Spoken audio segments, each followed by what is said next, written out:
Selamat pagi, perkenalkan dengan saya Adeni Nazarmanita dari program studi pendidikan Pancasila jurusan akuntansi. Di sini saya ingin mengerjakan tugas dalam bentuk sebuah video dari program studi tersebut. Nomor 1, uraikan apa pengertian dari filsafat. Filsafat secara etimologi berasal dari kata Yunani atau juga Latin, philos atau philein, yang berarti cinta atau teman, dan sophos atau sophia yang artinya kebijaksanaan.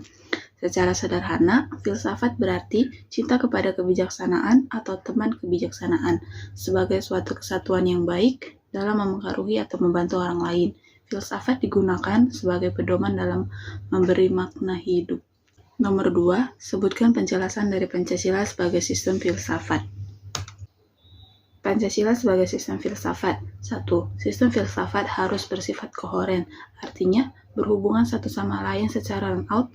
Sistem filsafat harus bersifat menyeluruh, artinya mencakup segala hal dan gejala yang terdapat dalam kehidupan manusia.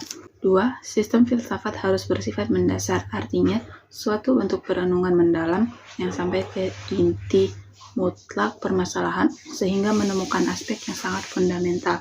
Ketiga, sistem filsafat bersifat spekulatif, artinya buah pikiran hasil perenungan sebagai praanggapan yang menjadi titik awal yang menjadi pola dasar berdasarkan penalaran logis serta pangkal tolak pemikiran tentang sesuatu. Nomor 3, uraikan alasan mengapa diperlukannya kajian Pancasila sebagai sistem filsafat. Alasan diperlukannya kajian Pancasila sebagai sistem filsafat. Yang pertama, filsafat Pancasila sebagai genetivus objektivus dan genetivus subjektivus. Pancasila sebagai genetivus objektivus. Pancasila sebagai genetivus objektivus artinya nilai-nilai Pancasila dijadikan sebagai objek yang dicari landasan filosofinya berdasarkan sistem-sistem dan cabang-cabang filsafat yang berkembang di Barat. Pancasila sebagai genetivus subjektivus artinya nilai-nilai Pancasila digunakan untuk mengkritisi berbagai aliran filsafat yang berkembang, baik untuk menemukan hal-hal yang sesuai dengan nilai-nilai. 2. Landasan ontologis filsafat Pancasila. Ontologi membahas tentang hakikat yang paling dalam dari suatu yang ada, yaitu unsur yang paling umum dan bersifat abstrak.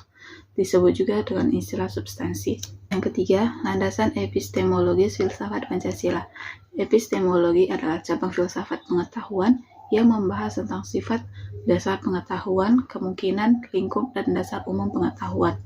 Yang keempat, landasan aksiologis Pancasila. Landasan aksiologis Pancasila artinya nilai atau kualitas yang terkandung dalam sila-sila Pancasila.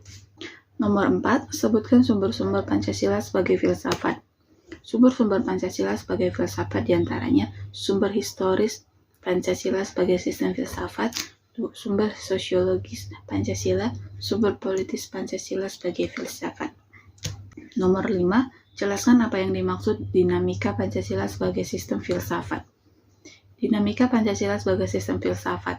Pancasila sebagai sistem filsafat mengalami perkembangan dari masa ke masa. Pada masa Soekarno, Pancasila dikenal istilah filosofis Grundslag, bersifat teoritis.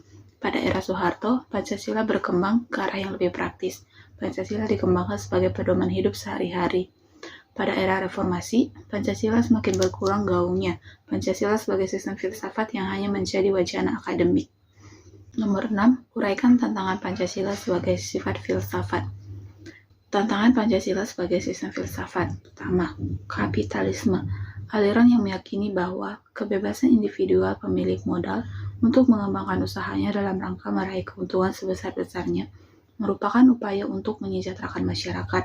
Kebebasan individual secara berlebihan dapat menimbulkan berbagai dampak negatif, seperti monopoli, gaya hidup konsumerisme, dan lain-lain. Nomor 2, komunisme.